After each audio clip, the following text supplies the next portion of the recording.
بسم اللہ الرحمن الرحیم۔ کیا ہم نے کبھی یہ اندازہ لگایا ہے کہ اللہ تعالی اپنے بندوں کے ساتھ کتنی محبت، کتنی مہربانی اور کتنی شفقت کرتا ہے؟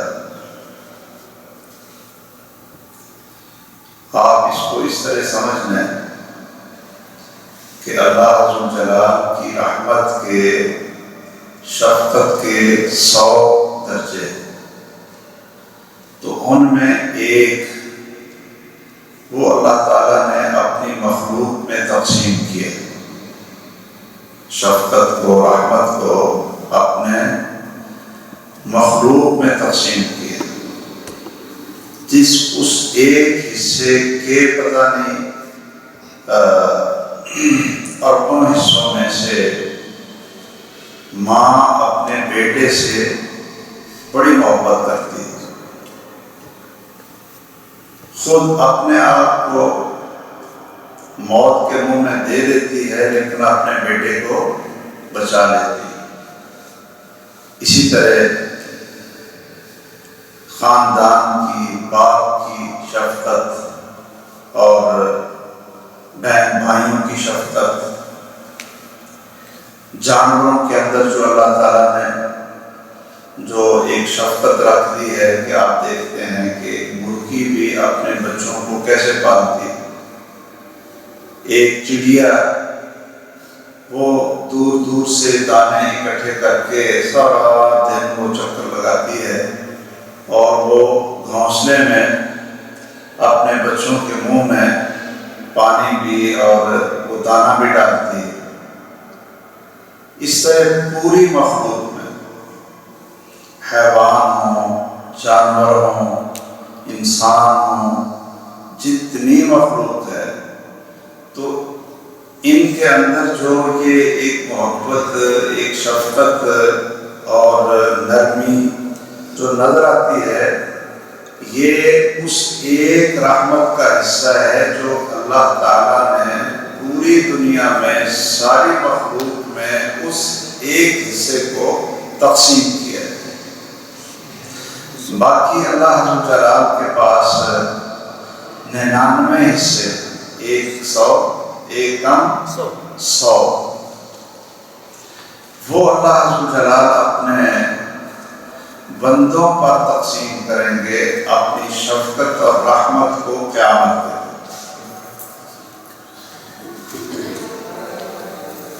آپ اس سے اندازہ لگا لیں کہ اللہ تعالیٰ کو اپنے بندوں سے کتنا پیار ہے کہ اللہ تعالیٰ چاہتے ہیں کہ میرے بندے میرے ساتھ جڑیں، میری طرف آئیں، عمل تھوڑا بھی کرنا ہے، عمل تھوڑا سا کریں، لیکن میں ان کو اپنی رحمت سے بہت زیادہ اجر عطا کروں۔ آپ اگر ان بعض چیزوں کو سامنے رکھیں کہ اللہ عز و جلال نے اپنے بندوں کے ساتھ اس طرح شفقت کی کہ کوئی بندہ اگر برائی کا ارادہ کرتا ہے، گناہ کا، اللہ کی نافرمانی کا ارادہ کرتا ہے، لیکن وہ بعد میں وہ برائی کرتا نہیں، مثلاً کوئی چیز فروخت کرنی ہے یا کوئی چیز، تو اس کا دل میں آ جاتا ہے کہ چلو یہ مالک کی فلاں اتنی چیز میں نا ادھر رکھوں، پھر اس کے ذہن میں آتا ہے کہ یہ کام اچھا نہیں، اب اس کا یہ برائی کا پہلے ارادہ اور پھر اس کو چھوڑ دیا، تو یہ بھی کیا لکھا جاتا ہے؟ ایک نیکی لکھی جاتی ہے۔ اگر وہ نیکی ایک کر لے تو کتنی لکھی جاتی ہیں؟ کم از کم 10، اور اگر وہ برائی کر لے تو ایک گناہ کتنے گناہ لکھے جاتے ہیں؟ ایک، اور وہ بھی پتہ احکام لکھے جاتے ہیں۔ اللہ تعالیٰ فرشتوں سے کہتے ہیں کہ 6 گھنٹے ٹھہر جاؤ۔ کوئی آدمی کوئی بھی گناہ اللہ کی نافرمانی کر لیتا ہے، مثلا جھوٹ بول لیا، وعدہ خلافی کر لی، اور کوئی یعنی بہت ساری چیزیں انسان سے ہو جاتی ہیں، تو اللہ جلال فرشتوں سے کہتے ہیں کہ ابھی نہ لکھو، 6 گھنٹے یا 6 گھڑیاں یہ میرے بندے کو نہ مہلت ہے۔ اگر 6 گھنٹے کے اندر اندر وہ کہتا ہے کہ اللہ مجھے معاف کر دے، اللہ میں تجھ سے بخشش مانگتا ہوں جو میں نے کیا ہے، تو پھر وہ لکھا ہی نہیں جاتا، پھر وہ لکھا ہی نہیں جاتا۔ اور اگر 6 گھنٹے تک آدمی اللہ کی طرف رجوع نہیں کرتا، وہ اپنے گناہ کو یاد نہیں کرتا، تو پھر اللہ تعالیٰ فرشتوں سے کہتے ہیں کہ 1 لکھو، 10 نہ لکھو، 1 لکھو۔ کیا یہ اللہ جلال کی رحمت نہیں؟ کتنی اپنے بندوں کے ساتھ اللہ تعالیٰ کی بخشش ہے اور کتنی مہربانی ہے۔ اللہ تعالیٰ بندوں سے یہ نہیں چاہتا کہ تم رات کو سو بھی نہ اور صبح مسجد میں آ کر بیٹھ جاؤ اور سارا دن سجدے کرتے رہو اور سارا دن نماز پڑھتے رہو اور شام تک لگے رہو، پھر میں تمہاری جان چھوڑوں گا۔ یہ بھائی صاحب السلام علیکم، اللہ تعالیٰ یہ نہیں کہتا کہ تم سارا دن عبادت ہی کرتے رہو۔ اگر اللہ نے ہماری یہ ذمہ داری لگانی ہوتی نا کہ سارا دن سبحان اللہ سارا دن کہو، تو وہ تو پہلے مخلوق موجود تھی نا، فرشتے اللہ نے پیدا کیے تھے، 24 گھنٹے ہی اللہ جلال کی بندگی، اللہ کی تسبیح، اللہ کی تحلیل اور سبحان اللہ سارا دن کرتے رہتے ہیں۔ ان کو تو نیند بھی نہیں آتی، وہ تو کھاتے پیتے بھی نہیں، وہ تو ہر وقت لگے ہوئے۔ اللہ تعالیٰ نے ہمیں پیدا کیا اور ہمیں اتنا اعزاز دیا کہ تم میرے بندے مجھے مان لو کہ میں تمہارا خالق، مالک، معبود ہوں، عبادت میری کرو، مجھے عبادت کا حقدار سمجھو، اور آخری پیغمبر رحمت للعالمین محمد رسول اللہ صلی اللہ علیہ وسلم کو اپنا رسول مان لو اور میرے ساتھ جڑے رہو۔ گناہ ہو جائے استغفار کرو، اللہ سے معافی مانگو۔ اگر بڑا گناہ ہوا تم نے اللہ سے معافی مانگی تو وہ بڑا گناہ بڑی نیکی بن جائے۔ دیکھیے کتنی شفقت ہے کہ تم نے بڑا گناہ کر لیا ہے، صحیح ہے، بڑا گناہ انسان سمجھتا ہے، تو اللہ تعالیٰ سے استغفار کر لیں، توبہ کر لیں، تو وہ گناہ صرف ختم ہی نہیں ہوتا بلکہ جتنا بڑا گناہ ہوتا ہے اتنی بڑی اللہ تعالیٰ اس کو نیکی بنا دیتے ہیں، اور اگر وہ چھوٹا گناہ ہوتا ہے تو اللہ جلال اس کو چھوٹی نیکی بنا دیتے ہیں۔ ایک حدیث میں آتا ہے، صحیح حدیث ہے جامع ترمذی میں، کہ ایک بندے کو اللہ تعالیٰ کے سامنے پیش کیا جائے گا تو اللہ جلال فرمائیں گے کہ لاؤ اس کا دفتر لاؤ، جو یہ کرتا رہا ہے دنیا میں تو لاؤ، تو اس کے جو چھوٹے چھوٹے گناہ ہوں گے نا، پہلے چھوٹے چھوٹے گناہ، وہ فرشتے اللہ کے سامنے رکھیں گے اور وہ بھی دیکھ رہا ہوگا، تو اللہ جلال فرمائیں گے کہ میرے بندے تو مجھ سے بھاگا نہیں تھا، تو میری رحمت کی امید رکھتا تھا، مجھ سے معافیاں مانگتا رہتا تھا، تو جاؤ میرے بندے یہ جتنے گناہ اس وقت سامنے ہیں یہ سارے کے سارے میں نے نیکیوں میں بدل دیے، نیکیوں میں بدل دیے۔ اچھا وہ آدمی پہلے ڈر رہا ہوگا کہ بھائی یہ تو چھوٹے چھوٹے گناہ ہیں، یہ کہیں جو میرے بڑے بڑے گناہوں کا دفتر نہ سامنے لے آئے، پھر میرا کیا بنے گا؟ لیکن جب اللہ اس کے چھوٹے گناہوں کے بارے میں کہے گا نا کہ میں نے اپنی رحمت سے، اپنی شفقت سے جو 99 حصے تھے، کتنے تھے؟ 99، اس سے جب اللہ اس کے گناہوں کو نیکی میں بدل دیں گے تو وہ بندہ پتہ کیا کہے گا؟ کہے گا یا اللہ میرے تو اور بھی گناہ ہیں، پہلے ڈر رہا تھا کہ یہ کہیں میرا جو بڑا دفتر ہے نا وہ نہ کہیں بھول جائے، لیکن جب اللہ کی رحمت کو دیکھے گا کہ اللہ نے تو یہ گناہ نیکی میں بدل دیے ہیں، تو وہ کہے گا یا اللہ میرا تو اور کچھ بھی ہے، تو اللہ جلال فرمائیں گے کہ جاؤ میرے بندے، میں نے تیرے ان بڑے گناہوں کو بڑی نیکیوں میں بدل دیا۔ اور یہ قرآن مجید کے اندر موجود ہے، فَأُولَٰئِكَ يُبَدِّلُ اللَّهُ سَيِّئَاتِهِمْ حَسَنَاتٍ، جو لوگ اللہ سے جڑے رہتے ہیں، اللہ سے بھاگتے ہیں، اس کو بھولتے نہیں، جڑے رہتے ہیں، معافی مانگتے رہتے ہیں، استغفار کرتے رہتے ہیں، اور اللہ جلال کے جو فرائض ہیں ان کو ادا کرنے کی کوشش کرتے رہتے ہیں، جو محرمات ہیں ان سے بچنے کی کوشش کرتے رہتے ہیں، لیکن انسان ہے، ہم کوئی فرشتے تو نہیں۔ اسی اللہ کی رحمت کا یہ تقاضا ہے کہ ہم اگر اپنی ضرورت کا کوئی کام بھی کرتے ہیں نا تو اللہ جلال اس کو بھی عبادت ہی کہتے ہیں۔ آپ اندازہ لگائیں کہ سونا، رات کو آرام کرنا میری اور آپ کی ضرورت ہے نا، ہم سوتے ہیں، لیکن رسول اللہ صلی اللہ علیہ وسلم نے کیا فرمایا کہ اگر تم عشاء کی نماز جماعت کے ساتھ پڑھو اور پھر یہ نیت کر لو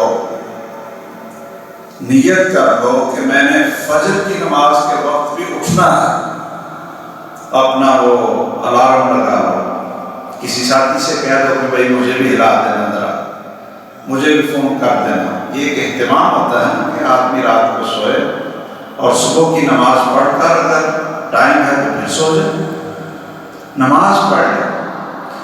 آپ نے فرمایا کہ عشاء کی نماز جماعت کے ساتھ پڑھتے ہیں، نیت کر کے وہ سو جاتا ہے، اور پھر فجر کی نماز پھر اٹھ کر جماعت کے ساتھ پڑھتا ہے، تو یہ تو ساری رات خراٹے لے کر بڑی مزے کی نیند سویا رہا، لیکن اللہ جلال اپنے فرشتوں سے کہتے ہیں کہ تم میرے اس بندے کی ساری رات کے سونے کو بھی تہجد اور عبادت لکھ دو۔ اس سے بڑی کوئی شفقت ہو سکتی؟ ہم تو غافل ہیں، ہم تو اللہ تعالیٰ سے بھاگے ہوئے ہیں، اور ہم سمجھتے ہیں کہ جی اتنی عبادت کون کرے، کون اتنی نمازیں پڑھے، بس اللہ تعالیٰ بخش دیں گے، نہیں بخشیں گے، مرضی اس کی۔ یہ چیز جو ہے نا یہ بہت ضروری ہے۔ اللہ کی رحمت کی امید پر انسان زندہ رہے، جو مومن ہے کہ اللہ بڑا مہربان ہے، بہت بخشنے والا ہے۔ آپ اور ہم لوگ کھانا کھاتے ہیں، کھانا ہماری ضرورت ہے، وہ تو ہم نے کھانا ہے۔ اگر کوئی آدمی کھانا کھاتا ہے بسم اللہ کا نام لے کر، وہ کھانا اللہ نے ہمیں دیا، تو اس لیے اللہ کا نام ہے کہ ساتھی کہ بسم اللہ کھانا کھا لیا، ٹھیک ہے۔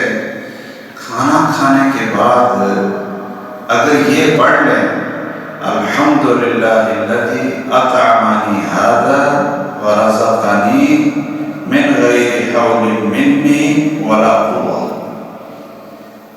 کہ سب تعریفیں شکر اس اللہ کا جس نے مجھے یہ کھلایا، مجھے یہ عطا فرمایا، اس میں میری کوئی طاقت یا خوبی نہیں تھی، یہ صرف اللہ کے فضل سے مجھے کھانا ملا۔ یہ دعا پڑھ لیں تو کھایا تو کھانا ہے، بھرا تو ہمارا پیٹ ہے، لیکن ہمارے رسول رحمت صلی اللہ علیہ وسلم فرماتے ہیں کھانا کھا کر وہ یہ کلمات کے ساتھ اللہ کا شکر ادا کر دے تو کیا ہوتا ہے؟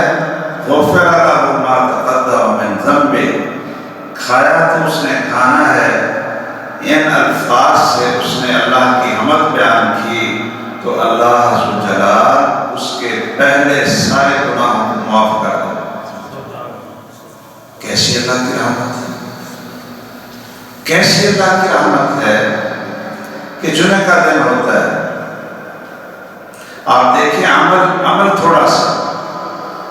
تھوڑا سا اور اللہ کی طرف سے بخشش اور رحمت وہ بہت بڑی۔ اگر آپ کی ڈیوٹی صرف آدھا گھنٹہ ہو اور تنخواہ آپ کو 30,000 ملے تو کیا خیال ہے؟ کیوں نہیں؟ آپ تو اپنی نیند بھی چھوڑ دیں گے اور آپ میرا خیال ہے پتہ نہیں کیا کیا۔ اگر صرف آدھا گھنٹہ 20 منٹ ڈیوٹی اور اجر اور تنخواہ 1,00,000 تو پھر کیا خیال؟ اچھا آپ ادھر دیکھیے، رسول اللہ صلی اللہ علیہ وسلم نے فرمایا کہ جمعہ کا دن ہونا تو آپ کیا کریں؟ غسل کریں اور اچھی طرح غسل کریں۔ من غسل واغتسل وبکر وابتکر، اور ذرا جلدی آئے۔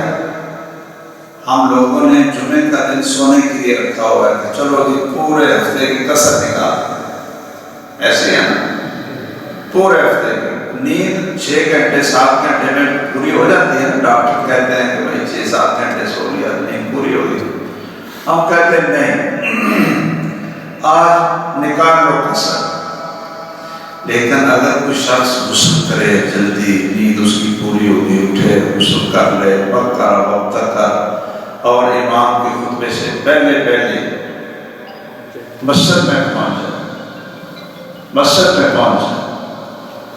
وَدَنَا مِنَ الْإِمَامِ وَاسْتَمَعَ، امام کے قریب جا کر بیٹھنے کی کوشش کرے، مَشَى وَلَمْ يَرْكَبْ، اور پیدل چل کر جائے، کوشش کیا کرے؟ پیدل۔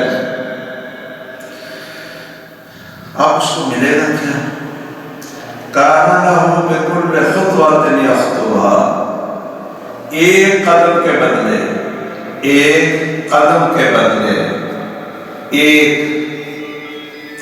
بدلے اللہ جل جلال 1 سال کے روزوں کا ثواب اور 1 سال کی تہجد کا ثواب اس کے نامہ اعمال میں لکھتے ہیں۔ تو اگر آپ اپنی رہائش سے جاتے ہیں مسجد کی طرف تو 100 قدم آپ کو اٹھانے پڑتے ہیں، 50 قدم اٹھانے پڑتے ہیں، 200 قدم ماشاءاللہ جوان ہیں، اس نیت سے کہ میں جتنے قدم اٹھاؤں گا نا ہر قدم کے بدلے 1 سال، کتنا؟ 1 سال کے روزے، 1 سال کے روزے ہم سے رکھے جاتے ہیں اور پورے سال کو بلا ناغہ تہجد یہ کب ہم سے پڑھی جاتی ہے؟ اللہ کی رحمت دیکھیے پھر اپنے بندوں کے ساتھ۔ اس لیے اگر آپ پیدل چلیں، میں نے یہ حدیث بیان کی کئی جگہ پر، تو جہاں میں جمعہ پڑھاتا ہوں وہاں فیصل آباد میں، تو ہمارے بعض ساتھی اللہ کو خیر تھے کہ وہ نا پہلے موٹر سائیکل پر آتے تھے یا گاڑیوں پر آتے تھے۔ جب میں نے یہ حدیث ان کو سنائی کہ بھئی آپ کا 1 قدم 1 سال کے روزے اور تہجد کا ثواب اللہ تعالیٰ بنا دیں گے، تو حقیقت ہے کہ انہوں نے آدھا گھنٹہ پہلے چل پڑنا، پونا گھنٹہ پہلے چل پڑنا اور کہنا جی ہم نا یہ پیدل ہے۔ اور میں نے اس حدیث کو سنانے کا اثر اس لیے کہ جو مسلمان ہے نا یہ چیزیں سنائی جائیں تو اس کا ایمان تازہ ہوتا ہے، اس کے اندر ایک شوق پیدا ہوتا ہے، سابق ہو، سارے ہو، وہ پھر آگے بڑھنے کی کوشش کرتا ہے۔ دنیا میں تو ایک انسان کی ایک طبیعت ہے نا کہ ایک دوسرے سے آگے بڑھوں، لیکن جو مسلمان ہوتا ہے اس کی یہ بھی خواہش ہوتی ہے کہ میں آخرت کے درجات میں ہوں۔ تو مجھے شاید پچھلے دنوں میں جا رہا تھا، میں چونکہ دور سے جاتا ہوں تو گاڑی پر جا رہا تھا، تو راستے میں ایک دو ساتھی مجھے ملے، تو میں نے کہا تشریف رکھیں، میں آپ کو لے جاتا ہوں۔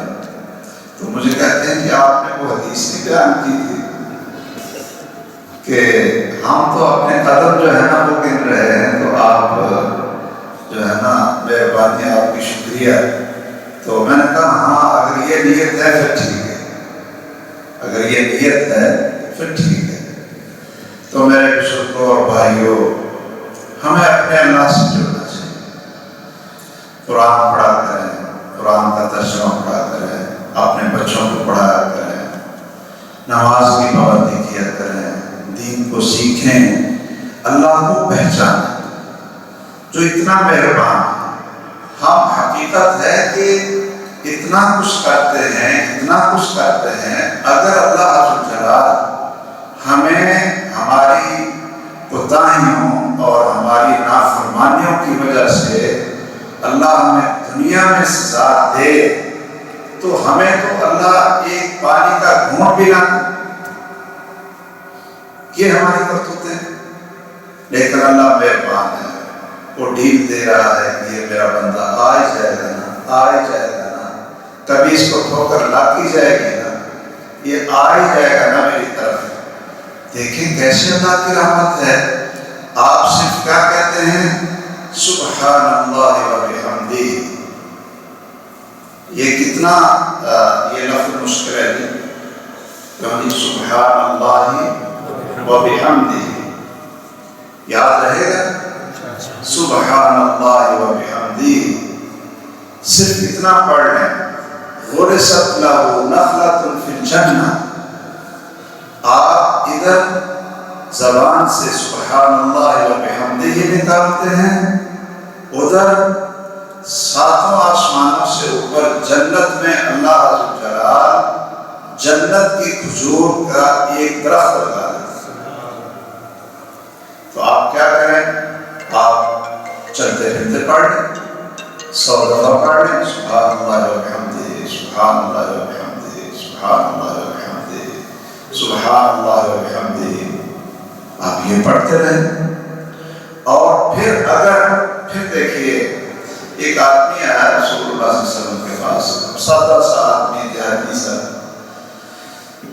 وہ کہنے لگا کہ اللہ کے رسول صلی اللہ علیہ وسلم مجھے کوئی عمل بتاؤ کہ اللہ راضی ہو جائے اور میں اس پر عمل کر سکوں، اللہ خوش ہو جائے۔ تو رسول اللہ صلی اللہ علیہ وسلم نے اس کو کہا کہ گنو پڑھو سبحان اللہ، ایک ہو گئے۔ فرمایا کہو الحمدللہ، 2 ہو گئے۔ کہو لا الہ الا اللہ، 3 ہو گئے۔ پھر اس کو کہا چوتھا اللہ اکبر، یہ 4 کرنے ہو۔ یہ پڑھو، اس میں نجات ہے، اللہ کی رضا ہے، جنت کے اندر باغات ہیں، اللہ خوش ہوتا ہے کہ یہ میرا بندہ میری تعریف کرتا ہے۔ اچھا وہ آدمی نا یہ 4 چیزیں اس نے گنی اس طرح ہاتھ میں، تو وہ 4 پڑھا،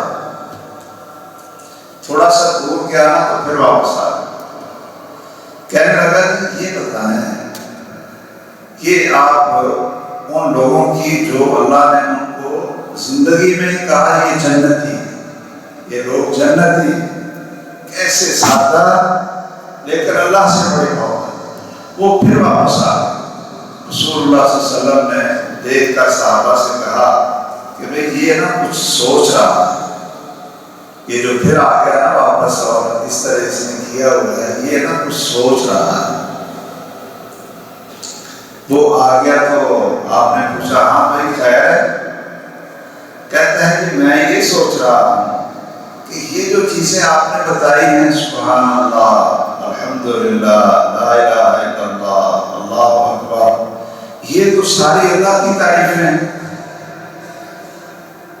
تو میرے لیے جو زندگی کی ضروریات ہیں وہ اس میں کہاں ہے؟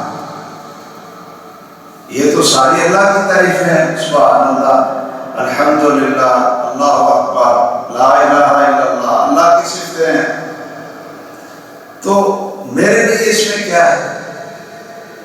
تو آپ سمجھ گئے، تو رسول اللہ صلی اللہ علیہ وسلم نے فرمایا پھر سنیے، آپ نے فرمایا کہ جب تو یہ کہتا ہے نا سبحان اللہ، کوئی بندہ کہتا ہے تو اللہ کی طرف سے جواب آتا ہے صدقتا،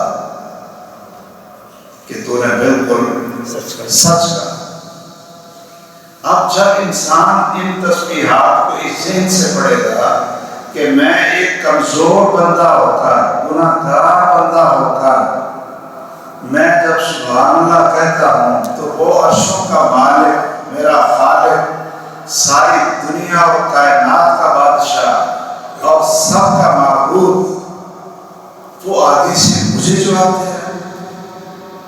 آپ کسی وزیر اعظم کو درخواست دیں تو وہ آپ کو جواب دے دے تو آپ تو بھولے نہیں سمائیں گے جی، اور یہ احکام الحاکم بھی جواب دیتا، آپ کہتے ہیں سبحان اللہ، آگے سے آسمان سے صدقتا، آپ کہتے ہیں الحمدللہ، اللہ فرماتے ہیں صدقتا، آپ کہتے ہیں اللہ اکبر، اللہ فرماتے ہیں صدقتا، آپ کہتے ہیں لا الہ الا اللہ، اللہ فرماتے ہیں صدقتا، تو پھر آپ نے فرمایا یہ چار چیزیں تھیں نا، تو یہ تین پھر اور لگا لو جو آپ کہہ رہے ہیں کہ حدیث میں میرا کیا ہے، فرمایا پانچویں چیز، آپ یہ کلمات پڑھ کر کہیں اللہم اغفر لی، اللہ مجھے معاف کر دے، تو اللہ عز و جل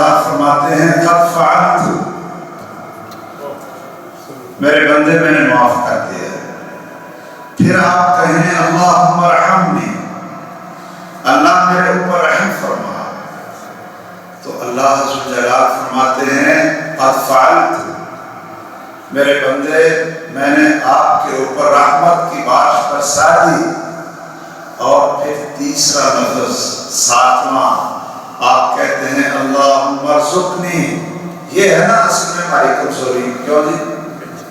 جو ہماری کمزوری ہے وہ دنیا کے اندر رہتے ہوئے یہ ہے نا، تو آپ نے کہا پھر یہ سارا کچھ پڑھ کر آپ کہیں گے اللہم ارزقنی، تو اللہ عز و جل فرماتے ہیں یا عبدی قد فعلت، اے میرے بندے یہ اتنے میرے نام لے کر اور میری صفات بیان کر کے گناہوں کی بخشش مانگ کر پاک صاف ہو کر مجھ سے مانگا اللہم ارزقنی، میرے بندے قد فعلت، میں نے تجھے رزق عطا فرما دیا۔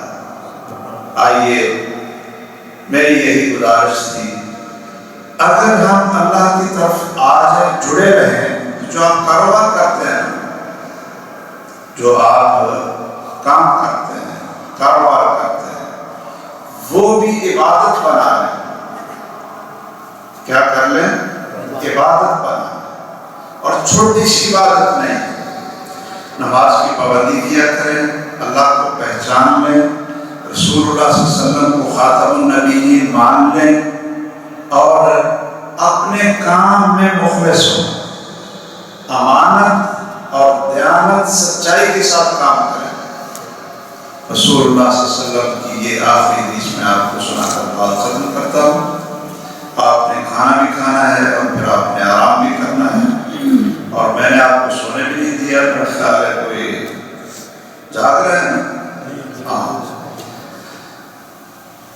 تو رسول اللہ صلی اللہ علیہ وسلم نے فرمایا کہ آپ لوگ کام کرو، تجارت کرو، ہاں جی، محنت کرو،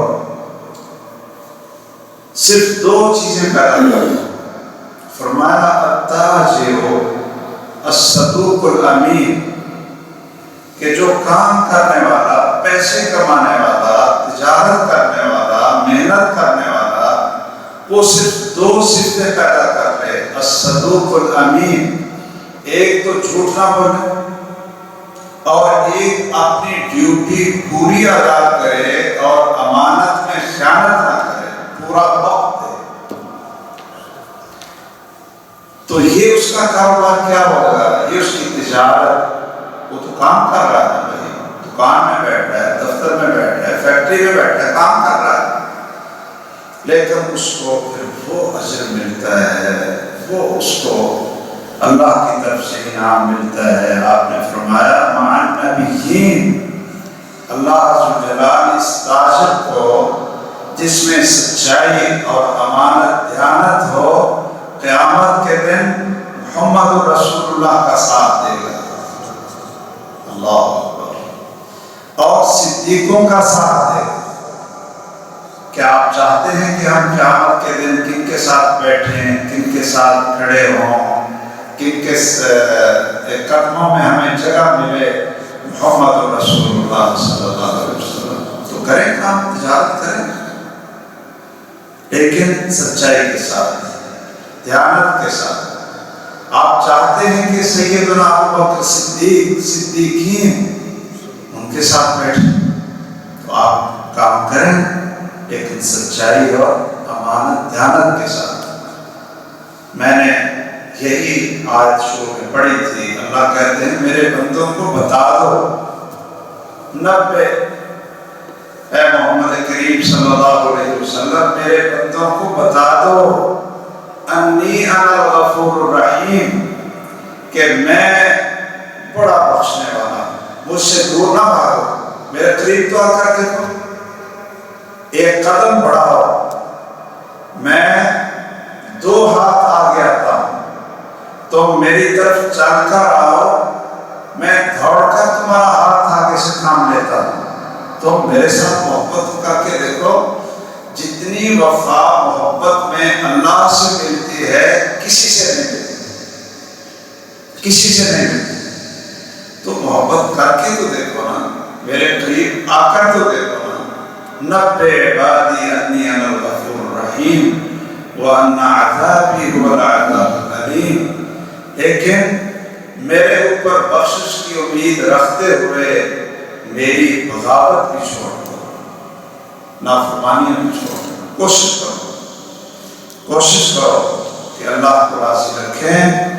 تو اللہ تعالیٰ ہمارے اندر یہ شوق پیدا کر دے کہ ہم اپنے رب کے ساتھ جڑے رہیں، اپنے رب کی پہچان کو حاصل کریں، دین کو حاصل کریں، رسول اللہ صلی اللہ علیہ وسلم کی سنت کو حاصل کریں. مجھے یہ خوشی محسوس ہوئی یہ بات سن کر اپنے عزیزم عبد المالک صاحب کی، کہ آپ نے باقاعدہ ماشاءاللہ کلاس کی شکل میں ایمانیات اور اس طرح جو زندگی کے اہم مسائل ہیں وہ آپ نے شروع کیے ہیں.